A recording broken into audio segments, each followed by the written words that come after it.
The Israeli-Palestinian conflict is an ongoing military and political conflict about land and self-determination within the territory of the former Mandatory Palestine.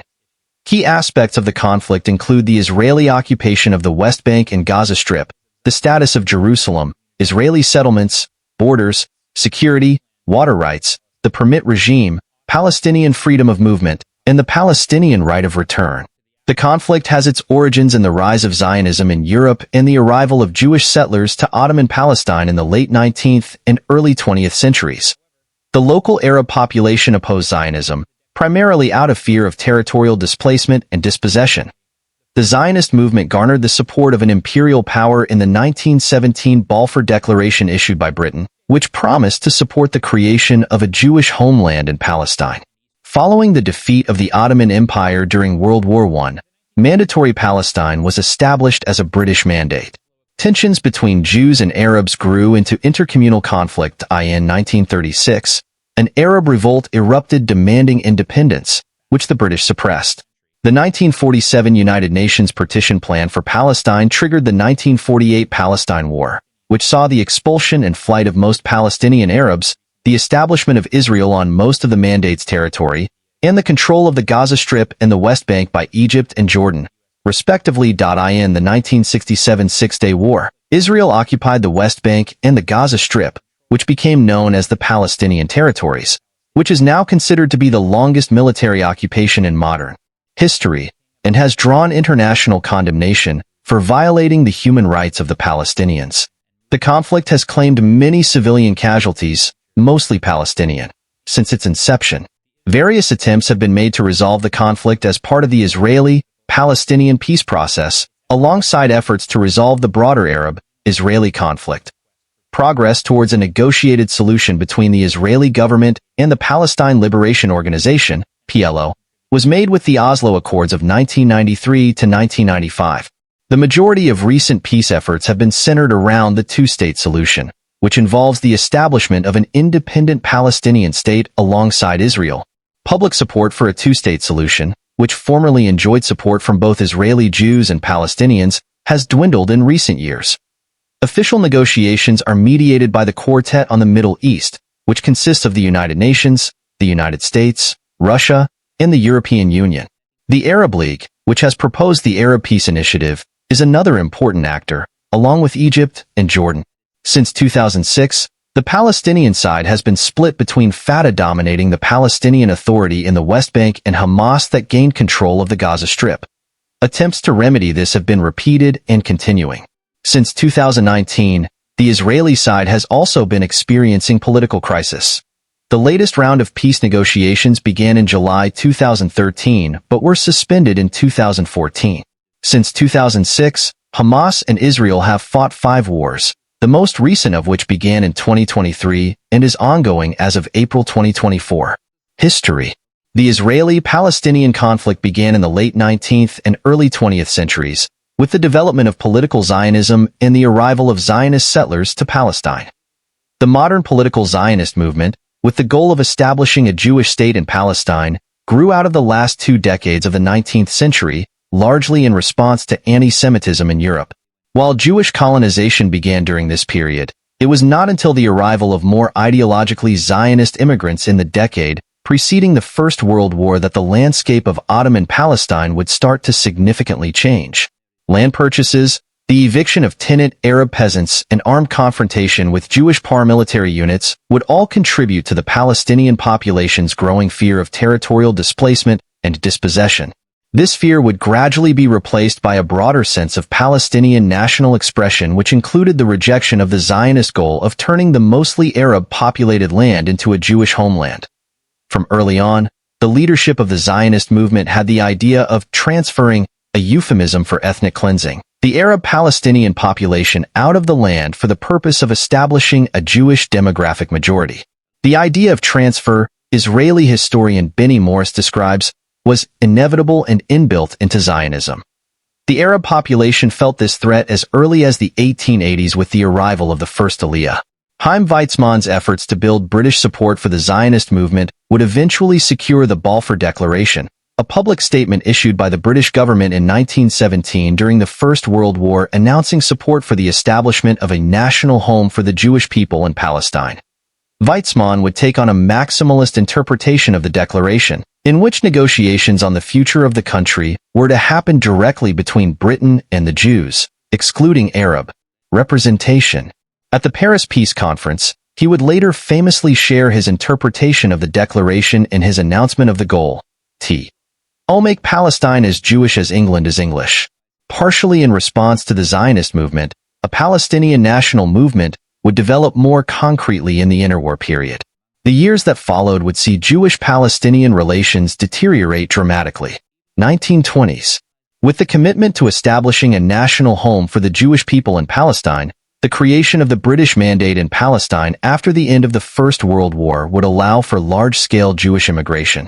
This would be accompanied by the development of a separate Jewish-controlled sector of the economy which was supported with large amounts of capital from abroad. The more ardent Zionist ideologues of the Second Aliyah would become the leaders of the Yishuv starting in the 1920s and believed in the separation of Jewish and Arab economies and societies. During this period, the exclusionary nationalist ethos would grow to overpower the socialist ideals that the Second Aliyah had arrived with. The return of several hardline Palestinian Arab nationalists, under the emerging leadership of Haj Amin al-Husseini, from Damascus to Mandatory Palestine, marked the beginning of Palestinian Arab nationalist struggle towards establishment of a national home for Arabs of Palestine.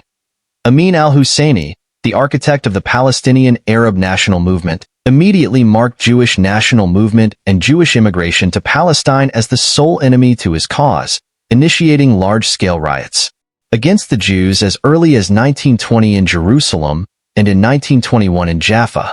Among the results of the violence was the establishment of the Jewish paramilitary force Haganah. In 1929, a series of violent riots resulted in the deaths of 133 Jews and 116 Arabs, with significant Jewish casualties in Hebron and Safed, and the evacuation of Jews from Hebron and Gaza. 39 arab revolt. In the early 1930s, the Arab national struggle in Palestine had drawn many Arab nationalist militants from across the Middle East, such as Sheikh Izzat al-Qassam from Syria, who established the Black Hand militant group and had prepared the grounds for the 1936 to 1939 Arab revolt in Palestine. Following the death of al-Qassam at the hands of the British in late 1935, tensions erupted in 1936 into the Arab general strike and general boycott. The strike soon deteriorated into violence, and the Arab revolt was bloodily repressed by the British, assisted by the British Armed Forces of the Jewish Settlement Police, the Jewish Supernumerary Police, and Special Night Squads. The suppression of the revolt would leave at least 14% of the adult male population killed, wounded, imprisoned, or exiled in the first wave of organized violence, lasting until early 1937. Most of the Arab groups were defeated by the British and forced expulsion of. Much of the Arab leadership ensued. With much of the leadership in exile and the economy severely weakened, the Palestinians would struggle to confront the Zionist movement, which was growing in strength, with the support of the British. The cost and risks associated with the revolt and the ongoing intercommunal conflict led to a shift in British policies in the region and the appointment of the Peel Commission, which recommended the partitioning of Palestine. The two main Jewish leaders, Chaim Weizmann and David Ben-Gurion, accepted the recommendations on the basis that it would allow for further expansion, but some secondary Jewish leaders disapproved of it.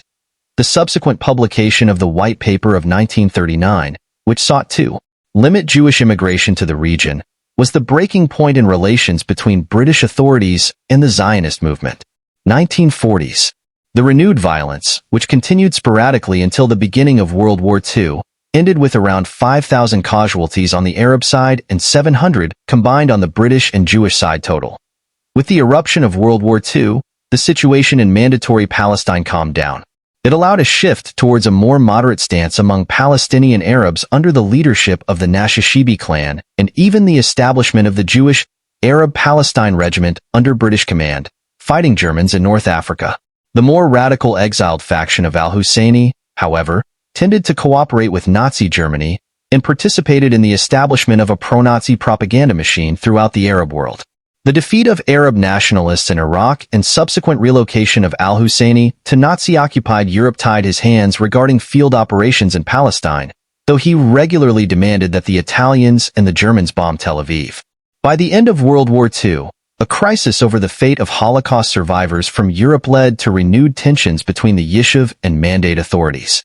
Increased illegal immigration from Jewish refugees, along with a paramilitary campaign of resistance against British authorities by Zionist militias, would effectively overturn the White Paper and eventually lead to the withdrawal of the British. 1947 United Nations Partition Plan. On November 29, 1947, the General Assembly of the United Nations adopted Resolution 181-2, recommending the adoption and implementation of a plan to partition Palestine into an Arab state, a Jewish state, and the city of Jerusalem. Palestinian Arabs were opposed to the partition. Zionists accepted the partition but planned to expand Israel's borders beyond what was allocated to it by the UN. On the next day, Palestine was swept by violence. For 4 months, under continuous Arab provocation and attack, the Yishuv was usually on the defensive while occasionally retaliating. The Arab League supported the Arab struggle by forming the volunteer-based Arab Liberation Army, supporting the Palestinian Arab Army of the Holy War, under the leadership of Abd al-Qadir al-Husseini and Hassan Salama. On the Jewish side, the civil war was managed by the major underground militias, the Haganah, Irgun, and Lehi, strengthened by numerous Jewish veterans of World War II and foreign volunteers. By spring 1948, it was already clear that the Arab forces were nearing a total collapse, while Yishuv forces gained more and more territory, creating a large-scale refugee problem of Palestinian Arabs. 1948 Arab-Israeli war. Following the declaration of the establishment of the State of Israel on May 14, 1948, the Arab League decided to intervene on behalf of Palestinian Arabs, marching their forces into former British Palestine, beginning the main phase of the 1948 Arab-Israeli War. The overall fighting, leading to around 15,000 casualties, resulted in ceasefire and armistice agreements of 1949, with Israel holding much of the former Mandate territory, Jordan occupying and later annexing the West Bank and Egypt, taking over the Gaza Strip, where the All-Palestine government was declared by the Arab League on September 22, 1948. 1956 Suez Crisis. Through the 1950s, Jordan and Egypt supported the Palestinian Fedayeen militants' cross-border attacks into Israel, while Israel carried out its own reprisal operations in the host countries. The 1956 Suez Crisis resulted in a short-term Israeli occupation of the Gaza Strip and exile of the All-Palestine government, which was later restored with Israeli withdrawal. The All-Palestine government was completely abandoned by Egypt in 1959 and was officially merged into the United Arab Republic, to the detriment of the Palestinian national movement. Gaza Strip then was put under the authority of the Egyptian military administrator, making it a de facto military occupation. In 1964, however, a new organization, the Palestine Liberation Organization, PLO, was established by Yasser Arafat. It immediately won the support of most Arab League governments and was granted a seat in the Arab League. 1967 Six-Day War. The 1967 Six-Day War exerted a significant effect upon Palestinian nationalism, as Israel gained military control of the West Bank from Jordan and the Gaza Strip from Egypt. Consequently, the PLO was unable to establish any control on the ground and established its headquarters in Jordan, home to hundreds of thousands of Palestinians, and supported the Jordanian army during the War of Attrition, which included the Battle of Karameh. However, the Palestinian base in Jordan collapsed with the Jordanian-Palestinian Civil War in 1970. The PLO defeat by the Jordanians caused most of the Palestinian militants to relocate to South Lebanon, where they soon took over large areas, creating the so-called Fatahland. 1973 Yom Kippur war. On October 6, 1973, a coalition of Arab forces consisting of mainly Egypt and Syria launched a surprise attack against Israel on the Jewish holy day of Yom Kippur. Egyptian and Syria had crossed over the ceasefire lines that were agreed upon prior to 1973. Egypt had in particular tried to reoccupy much of the area surrounding the Suez Canal, whilst the front line with Syria was mainly situated around the north in the Golan Heights. The war concluded with an Israeli victory, with both sides suffering tremendous casualties. 1982 Lebanon war. Palestinian insurgency in South Lebanon peaked in the early 1970s, as Lebanon was used as a base to launch attacks on northern Israel and airplane hijacking campaigns worldwide, which drew Israeli retaliation. During the Lebanese Civil War, Palestinian militants continued to launch attacks against Israel while also battling opponents within Lebanon. In 1978, the Coastal Road Massacre led to the Israeli full-scale invasion known as Operation Litani. Israeli forces, however, quickly withdrew from Lebanon, and the attacks against Israel resumed. In 1982, following an assassination attempt on one of its diplomats by Palestinians, the Israeli government decided to take sides in the Lebanese Civil War, and the 1982 Lebanon War commenced. The initial results for Israel were successful. Most Palestinian militants were defeated within several weeks, Beirut was captured, and the PLO headquarters were evacuated to Tunisia in June by Yasser Arafat's decision. First Intifada, 1987 to 1993. The first Palestinian uprising began in 1987 as a response to escalating attacks and the endless occupation. By the early 1990s, international efforts to settle the conflict had begun, in light of the success of the Egyptian-Israeli peace treaty of 1982. Eventually, the Israeli-Palestinian peace process led to the Oslo Accords of 1993, allowing the PLO to relocate from Tunisia and take ground in the West Bank and Gaza Strip, establishing the Palestinian National Authority. The peace process also had significant opposition among radical Islamic elements of Palestinian society, such as Hamas and Palestinian Islamic Jihad, who immediately initiated a campaign of attacks targeting Israelis. Following hundreds of casualties and a wave of radical anti-government propaganda, Israeli Prime Minister Rabin was assassinated by an Israeli far-right extremist who objected to the peace initiative. This struck a serious blow to the peace process, from which the newly elected government of Israel in 1996 to 2005. Following several years of unsuccessful negotiations, the conflict re-erupted as the Second Intifada in September 2000, the violence, escalating into an open conflict between the Palestinian National Security Forces and the Israel Defense Forces, lasted until 2004-2005 and led to approximately 130 fatalities. In 2005, Israeli Prime Minister Sharon ordered the removal of Israeli settlers and soldiers from Gaza. Israel and its Supreme Court formally declared an end to occupation, saying it had no effective control over what occurred in Gaza. However, the United Nations, Human Rights Watch, and many other international bodies and NGOs continue to consider Israel to be the occupying power of the Gaza Strip, as Israel controls Gaza Strip's airspace, territorial waters, and controls the movement of people or goods in or out of Gaza by air or sea. Fatah, Hamas split, 2006 to 2007. In 2006, Hamas won a plurality of 44% in the Palestinian parliamentary election. Israel responded it would begin economic sanctions unless Hamas agreed to accept prior Israeli-Palestinian agreements, forswear violence, and recognize Israel's right to exist, all of which Hamas rejected. After internal Palestinian political struggle between Fatah and Hamas erupted into the Battle of Gaza, 2007, Hamas took full control of the area. In 2007, Israel imposed a naval blockade on the Gaza Strip, in cooperation with Egypt allowed a ground blockade of the Egyptian border.